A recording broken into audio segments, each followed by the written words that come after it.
I'm Neil Muirhead, and I'm chairman of the trustees of the Gamlingay Community Centre. This is a community centre built originally in the 60s, but transformed 10 years ago with a major extension and refurbishment, partly locally funded, partly grant funded, and partly via a loan. The centre provides extensive space for community uses and activities within Gamlingay, together with accommodating the Gamlingay Library and the Parish Council office. The building's known as the Eco Hub. It's one of the greenest buildings in Cambridgeshire.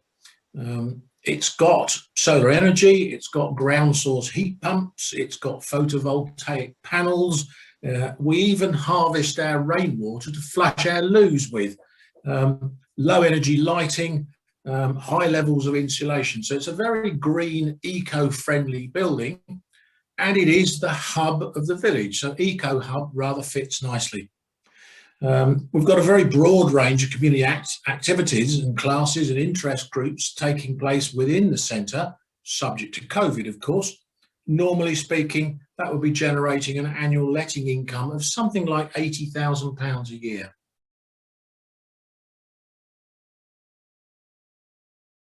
I joined the trustees about 3 years ago, and there were 7 or 8 trustees who had been around for a long time. About the start of the COVID crisis and the lockdown, the chair lady, who was fairly recently appointed, resigned both as chair and as a trustee because her husband had been taken ill and she needed to devote more time to looking after him. I was deputy chair and kind of by default stepped in. By then, the old guard had vanished. Some had moved away, some had seen the writing on the wall, but I was left with a group of 3 people, and then one of them left. So I was now a trustee chair of a group of 2, which didn't give us a quorum. So that's quite a problem. At this point, I'm probably one of the few people that actually said, wow, COVID's a good thing.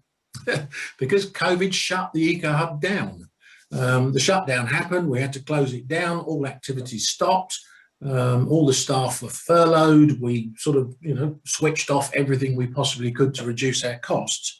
So actually there wasn't too much for the trustees to do, but I still had the problem.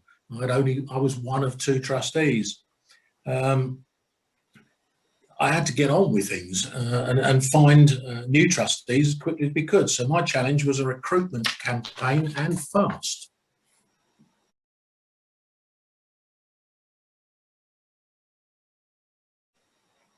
Well, I drafted an advertisement seeking new trustees, which went out on social media and local magazines and publications. But what I decided to do was try and define the role a bit more than just come and become a trustee. I wanted trustees that would come and have a function. They would have a role to play. They could be a champion of something that was going on. Because if you give people something to do, they can get much more enthusiastic than just turning up for the monthly meeting. So we got those advertisements out, and lo and behold, we got a lot of good interest. I had 5 responses to the adverts. I also did a bit of networking.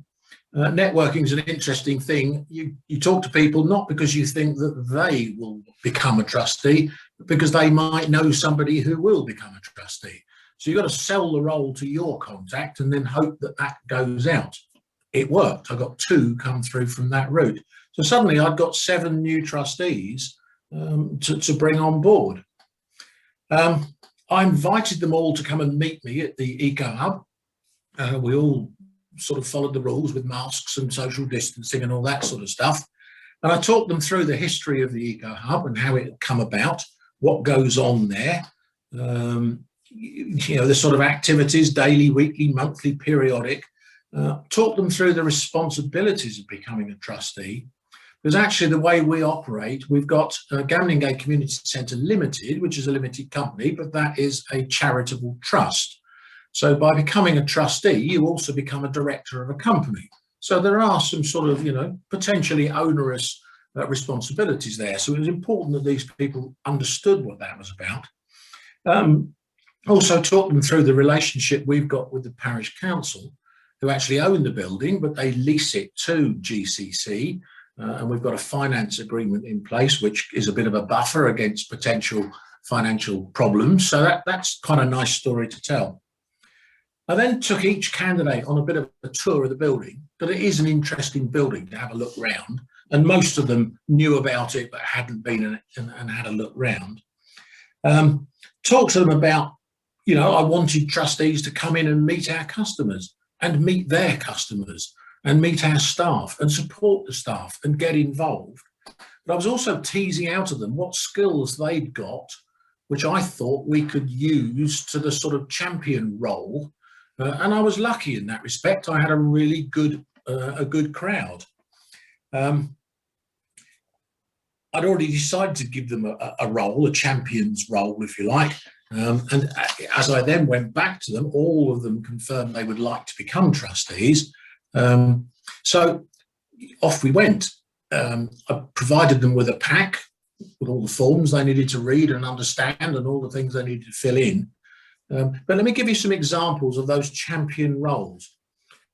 A lady who works in a local nursery in the village, and she's a volunteer at one of our youth clubs that's held at the youth club. She's attended lots of courses and extensive knowledge in safeguarding both children and adults. Quite an important thing these days. I asked her to be the champion trustee for overviewing safeguarding. She's since written a new safeguarding policy. She's involved Lisa at ACRE and has produced a terrific piece of work, which is our new policy on safeguarding. Another lady, physically disabled. I asked her to be the champion trustee with an overview of disability and inclusion, one that we hadn't got a very good policy on, and it was a bit weak, and these days inclusion is very far reaching. She's really taken on with that. We're providing her with some generic stuff, some of it from ACRE, that she can work with and supporting her, but she's got her teeth into that one. I had a guy with a career in business consultancy, but he loved all things legal, and he's got a diploma in law. He's become my champion of law. He's helping us write those policy documents. He's helping us with terms and conditions, and he's been really helpful in trying to interpret the law which sits in behind the COVID roadmap, which has all been a bit vague. Boris says we can do this, but what does the actual law say in behind that? So, there's another great role. Another gentleman, long career in business development. He happens to be the chair of the Gamlingay local magazine, the Gazette, and he's a parish councillor, so good guy to have. I asked him to become the sort of champion of business management, business development and sales. Sarah, one of our managers, takes responsibility for most of that, but this guy Larry has really brought some good thinking into her plans, and we've got a great programme of stuff lined up for September to launch the Eco Hub post-COVID. Another guy, career as a technical engineer, amongst other things, with Airbus, loves to fix things. So he's become my champion of running repairs, and he's in there replacing door locks and tap washers and so on, which is saving us money, but he loves it. The real interest, all 8 trustees, and including me, have got our champion's role. The great thing is when we have a trustees meeting, the biggest item on the agenda is for these people to all come and tell us what they've been doing in their patch. And that really creates some debate and interaction and gets things going. So by getting trustees involved in a function, something they can own, something that's theirs and contribute to, makes a huge difference than just turning up for a monthly meeting and plodding through an agenda. So, yeah, I think we work quite well.